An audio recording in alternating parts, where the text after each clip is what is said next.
ሰላም ጤና ይስጥልን ከኢትዮጵያ ዜና አገልግሎት የዕለቱን ዜና ይዘን ቀርበናል። በቅድሚያም አርዕስተ ዜናዎቹን የኢትዮጵያን ብሔራዊ ጥቅምና ሉዓላዊነት በማስጠበቅ የትኛውንም ግዳጅ በአስተማማኝ ብቃት መወጣት የሚችል ጠንካራ ሰራዊት መገንባቱን የኢፌዴሪ መከላከያ ሰራዊት ጄኔራል መኮንኖች አስታወቁ። የሐረማያ ሐይቅ ከውጭ ሀገርና ከሀገር ውስጥ ለጉብኝት የሚመጡ ሰዎች የአይን ማረፊያ ሆኗል። የሆሳዕናና የድሬ መሶብ የአንድ ማዕከል አገልግሎት ተመርቆ አገልግሎት መስጠት ጀመሩ። ከፍተኛ የመንግስት ትምህርት ተቋማትን ራስ ገዝ ማድረግ ተቋማቱ ብቃት ያለው የሰው ኃይል እንዲያፈሩና ተጠያቂነትን እንዲያሰፍኑ ሚናው የጎላ መሆኑን የትምህርት ሚኒስቴር አስታወቀ። ዜናዎቹን በዝርዝር እንመለከታለን። ከዜናዎቹ ጋር አንዱን ሰው ሽፈራው ነኝ። አብራችሁን ቆዩ። የኢትዮጵያን ብሔራዊ ጥቅምና ሉዓላዊነት በማስጠበቅ የትኛውንም ግዳጅ በአስተማማኝ ብቃት መወጣት የሚችል ጠንካራ ሰራዊት መገንባቱን የኢፌዴሪ መከላከያ ሰራዊት ጄኔራል መኮንኖች አስታወቁ። የመከላከያ ሰራዊት የሰው ሀብት አመራር ዋና መምሪያ ኃላፊ ሌተናል ጄኔራል አጫሉ ሸለመና የመከላከያ ሰራዊት የህዝብ ግንኙነት ዳይሬክተር ብርጋዴር ጄኔራል ጌትነት አዳነ በመከላከያ ሰራዊት ቁመናና የጦር መኮንኖች ሹመትን አስመልክቶ ከኢዜአ ጋር ቆይታ አድርገዋል። በአሁኑ ወቅት የመከላከያ ሰራዊት በትጥቅ የተሟላ አስተማማኝ ቁመና ያለው ጠንካራ የሀገር ዘብ መገንባቱን አመልክተው የኢትዮጵያ ታሪካዊ ጠላቶች ግን የሚያስቡት የተዳከመች ሀገር ማየት እንደነበረ ተናግረዋል። የኢትዮጵያ ጠላቶች የመከላከያ ሰራዊት ግዳጁን በአግባቡ መፈጸም የማይችል እንዲሆን በማለም የጥፋት ግባቸውን ለማሳካት ቅዠት ውስጥ መሆናቸውን አመልክተዋል። የኢትዮጵያን አንድነትና ብሔራዊ ጥቅም በአስተማማኝ መልኩ የሚጠብቅ ጠንካራ ቁመና ላይ የሚገኝ የሀገር ዘብ መገንባቱን ገልጸዋል። ላብነትም በየጊዜው በ10 ሺዎች የሚቆጠሩ ወጣቶች የኢትዮጵያ መከላከያ ሰራዊትን በመቀላቀል የሀገራቸውን ሉዓላዊነትና አንድነት እያስጠበቁ እንደሚገኙ አብራርተዋል። የመከላከያ ሰራዊት ተቋም ማንኛውንም የኢትዮጵያ ጠላት ሐሳብ ማክሸፍ የሚችል ጠንካራ አደረጃጀት ተላብሶ ስኬታማ ተግባራትን በማከናወን ላይ እንደሚገኝ አስረድተዋል። የመከላከያ ሰራዊት የህዝብ ግንኙነት ዳይሬክተር ብርጋዴር ጄኔራል ጌትነት አዳነ በበኩላቸው መንግስት የኢትዮጵያን ብሔራዊ ጥቅምና ፍላጎት ማስጠበቅ የሚችሉ ግዙፍ የልማት እቅዶችን መያዙን ገልጸዋል። በዚህም የመከላከያ ሰራዊት በህዝብ የተመረጠን መንግስት እንደሚያገለግል ተቋም በሁሉም መስክ በአስተማማኝ ዝግጅትና የማድረግ አቅም ላይ እንደሚገኝ አስታውቀዋል። የኢትዮጵያን ጥቅምና ፍላጎት በሚጻረር በተቃርኖ የሚንቀሳቀሱ ኃይሎችንም አደብ በማስገዛት የተሰጠውን ግዳጅ በብቃት እየተወጣ የሚገኝ ሰራዊት መሆኑን አስረድተዋል። የመከላከያ ሰራዊት የሰው ሀብት አመራር ዋና መምሪያ ኃላፊ ሌተናል ጄኔራል አጫሉ ሸለመ ለጦር መኮንኖች መስከረም 10 ቀን 2018 ዓ.ም የተሰጠውን ሹመት አስመልክቶ እንደገለጹት ሹመቱ ከዚህ ቀደም ለተመዘገበው ስኬት ብቻ ሳይሆን ተጨማሪ ግዳጅና ተልዕኮ መኖሩን ታሳቢ ያደረገ ነው። ለሰራዊቱ ወታደራዊ የጦር መኮንኖች የተሰጠውን ሹመት የሰራዊቱን የማድረግ አቅም በማሳደግ ከብረት የጠነከረ ኃይል የመገንባት አካል ተደርጎ የሚወሰድ መሆኑን አስረድተዋል። የመከላከያ ሰራዊት የህዝብ ግንኙነት ዳይሬክተር ብርጋዴር ጄኔራል ጌትነት አዳነ ለሰራዊቱ የጦር መኮንኖች የተሰጠው ሹመት በስነ ልቦና የበለጠ በመገንባት የሀገርን ሉዓላዊነት ለማጽናት ቀላል ትርጉም የሚሰጠው አይደለም ብለዋል። የኢትዮጵያ ሰራዊት በርካታ የበሬ ወለድ ውዥንብር መረጃዎችን በጽናት በመወጣት በተግባር ተፈትኖ ያለፈ መሆኑንም አስገንዝበዋል። በአሁኑ ወቅትም ጸረ ሰላም ኃይሎችን አደብ በማስገዛት የኢትዮጵያን ብሔራዊ ጥቅምና ሉዓላዊነት አንድነት በማስጠበቅ ለገባበት ቃል ኪዳን ታምኖ እያገለገለ እንደሚገኝ አስታውቀዋል። በጠቅላይ ሚኒስትር ዶክተር አብይ አህመድ አቅራቢነት የኢፌዴሪ ፕሬዝዳንት ታዬ አጽቀሥላሴ መስከረም 10 ቀን 2018 ዓ.ም ለመከላከያ ሰራዊት የጦር መኮንኖች ሹመት መስጠታቸው ይታወሳል። ለ17 ዓመታት ደርቆ የነበረው የሐረማያ ሐይቅ በተከናወነው የአፈርና ውሃ ጥበቃ ስራ ሐይቁ ወደ ነበረበት ተመልሶ ለጎብኚዎች መዳረሻ እየሆነ መምጣቱ ተገለጸ። የሐይቁ የውሃው መጠንም ከዓመት ዓመት እየጨመረና የጎብኚዎች መዳረሻ እየሆነ በመምጣቱ በዘርፉ የተሰማሩት ሰዎች ተጠቃሚ መሆን ችለዋል። ኢዜአ በስፍራው ተገኝቶ ካነጋገራቸው መካከል ወጣት እስክንድር ዩሱፍ የሐይቁ መመለስ ከውጭ ሀገርና ከሀገር ውስጥ ለጉብኝት የሚመጡ ሰዎች የሚጎበኝ የአይን ማረፊያ ሆኗል። በማህበር ከተደራጁ ጓደኞቹ ጋር ቱሪስቶችን በማስጎብኘትና በአካባቢው በማዝናናት ገቢ በማግኘት ተጠቃሚ መሆናቸውን አንስቶ ሐይቁን የመንከባከብ ስራም እያከናወንን እንገኛለን ብለዋል።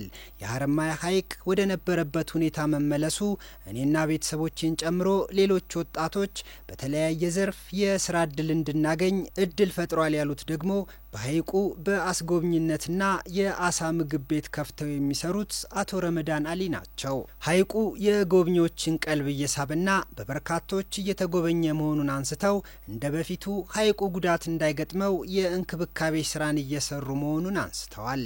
በኦሮሚያ ክልል የማያ ከተማ አስተዳደር የቱሪዝም ጽሕፈት ቤት ተወካይ ወይዘሮ ፎዚያ መሐመድ ሐይቁ ከተመለሰ ጀምሮ ወደ ስፍራው የሚመጡ ጎብኚዎች ቁጥር እየጨመረ መሆኑን ገልጸዋል። ይህም ለማህበረሰቡና በዘርፉ የተሰማሩ ባለድርሻ አካላትን ተጠቃሚ ማድረጉን ጠቁመው በተለይ ሐይቁ ተመልሶ ጉዳት እንዳይጋረጥበት ህዝቡን ባሳተፈ መልኩ የእንክብካቤ ስራዎች እየተከናወኑ መሆኑን ጠቅሰዋል። በከተማው የቱሪስትን ቆይታ ለማራዘምም ሆቴሎችንና ሪዞርቶችን የማስፋፋት ስራ እየተከናወነ መሆኑን አንስተው ባለሀብቶች በኢንቨስትመንት አማራጭ እንዲሰማሩ የማስተዋወቅ ስራ እየተከናወነ መሆኑንም ተናግረዋል። በሐረማያ ዩኒቨርሲቲ የሐረማያ ሐይቅ ተፋሰስ ልማት ፕሮጀክት አስተባባሪና የተፈጥሮ ሀብት አጠቃቀም መምህር ዲኔ ረሺድ ለ17 ዓመታት ደርቆ የነበረው የሐረማያ ሐይቅ ዩኒቨርሲቲው በጥናት ላይ በመመስረትና ከህብረተሰቡ ጋር ባከናወነው የአፈርና ውሃ ጥበቃና አረንጓዴ አሻራ ስራዎች ሐይቁ እንዲመለስ አስችሏል። በተፈጥሮ ሀብት ጥበቃ ስራ የተመለሰው የሐረማያ ሐይቅ በውሃ ላይ የተመሰረተ የቱሪዝም እድል እየፈጠረ ስለመሆኑም ገልጸዋል። በአሁኑ ወቅትም ሐይቁ በደለልና ቆሻሻ እንዳይሞላ በሐይቁ ዳርቻ የተለያዩ ስትራክቸሮችን የመስራትና ለማህበረሰቡ ግንዛቤ መስጠት እንዲሁም ውሃ ቆጣቢ የመስኖ ቴክኖሎጂዎችን እንዲጠቀሙ የማድረግና የቁሳቁስ ድጋፍ ስራዎች መከናወኑን ተናግረዋል። የሆሳዕናና የድሬ መሶብ የአንድ ማዕከል አገልግሎት ተመርቆ አገልግሎት መስጠት ጀመሩ። በድሬዳዋ ከተማ አስተዳደር የድሬ መሶብ አንድ ማዕከል አገልግሎት ያስጀመሩት በሚኒስቴር ማዕረግ የመንግስት ኮሚኒኬሽን አገልግሎት ኃላፊ እናት አለም መለሰና የድሬዳዋ አስተዳደር ከንቲባ ከድር ጀዋር ናቸው። የመንግስት ኮሚኒኬሽን አገልግሎት ኃላፊ በዚህ ወቅት እንዳሉት መንግስት ለህዝብ የሚሰጣቸውን አገልግሎቶች ዘመናዊ፣ ፈጣንና ቀልጣፋ ለማድረግ ወናቸው የሚገኙ የሪፎርም ተግባራት በውጤታማነት መቀጠላቸውን አንስተው የመሶብ አንድ ማዕከልም የዚሁ ማሳያ ነው ብለዋል። በመሆኑም መሶብ የአንድ ማዕከል አገልግሎት ለህዝብ ፈጣንና ቀልጣፋ አገልግሎት ለመስጠት እንዲሁም የመልካም አስተዳደር ችግሮችን መፍታት የሚያስችል መሆኑን ገልጸዋል። በየደረጃው የሚገኙ አመራሮች የጀመሯቸውን የለውጥ ስራዎች አጠናክረው በማስቀጠል የህዝብን አገልግሎት አሰጣጥ በማሳለጥ በቁርጠኝነት በቅንነትና በታማኝነት እንዲያገለግሉ መልእክታቸውን አስተላልፈዋል። የድሬዳዋ አስተዳደር ከንቲባ ከድር ጀዋር በበኩላቸው ሀገራዊ ለውጡን ተከትሎ ከፍተኛ ትኩረት የተሰጠው ጉዳይ የህዝብ የዘመናት ያገልግሎትና የመልካም አስተዳደር ጥያቄዎች በፍጥነትና በጥራት የመመለስ ስራ መሆኑን አንስተዋል። ዛሬ የተመረቀው የድሬ መሶብ የአንድ ማዕከል አገልግሎት መስጫም የመንግስት አገልግሎቶች በተቀናጀና በተናበበ ሁኔታ በግልጽነት በፍጥነት ለመስጠት ያስችላል ብለዋል። መሶብ የአንድ ማዕከል አገልግሎት የተገልጋዮችን እንግልት በማስቀረት ወጪ ቆጣቢና ቀልጣፋ አገልግሎት መስጠት እንደሚያስችል የደቡብ ኢትዮጵያ ክልል ርዕሰ መስተዳድር ጥላሁን ከበደ ገለጹ።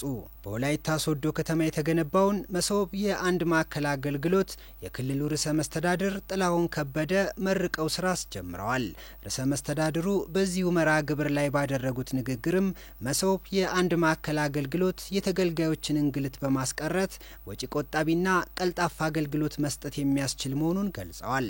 የማዕከሉ ስራ መጀመር የመንግስት አገልግሎት አሰጣጥን ፈጣን ዘመናዊና ተጠያቂነትን ለማስፈን የማይተካ ሚና አለው ብለዋል።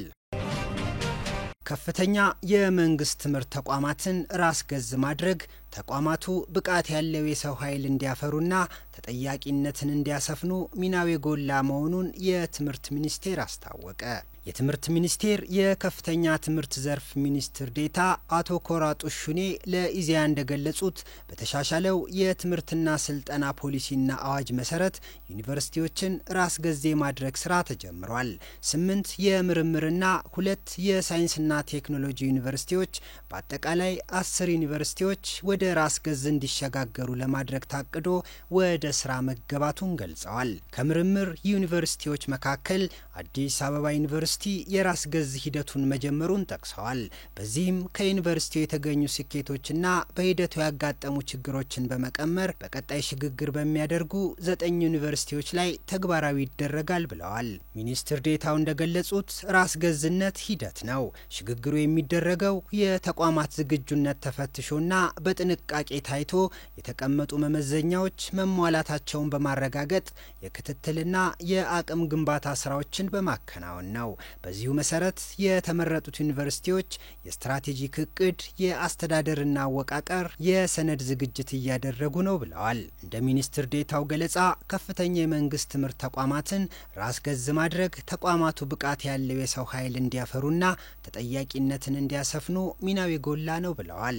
ከሀብት አጠቃቀም፣ ከሰው ኃይል፣ ከአካዳሚክ ፕሮግራሞች፣ ከአደረጃጀት ጋር የተያያዙ ጉዳዮችን በፍጥነት ለመፍታት እገዛ እንደሚኖረው ገልጸዋል። ይህም የትምህርት ጥራትንና የተማሪዎች ውጤታማነትን ለማሻሻል አስተዋጽኦ ያደርጋል ብለዋል። ዜናው አበቃ። ሰላም ቆዩን። ከኢትዮጵያ ዜና አገልግሎት ለዕለቱ የነበሩት ዜናዎች እነዚህን ይመስላሉ። ሰላም ቆዩን። ከኢትዮጵያ ዜና አገልግሎት ለዕለቱ የተመረጡት ዜናዎች እነዚህን ይመስላሉ። ሰላም ቆዩን።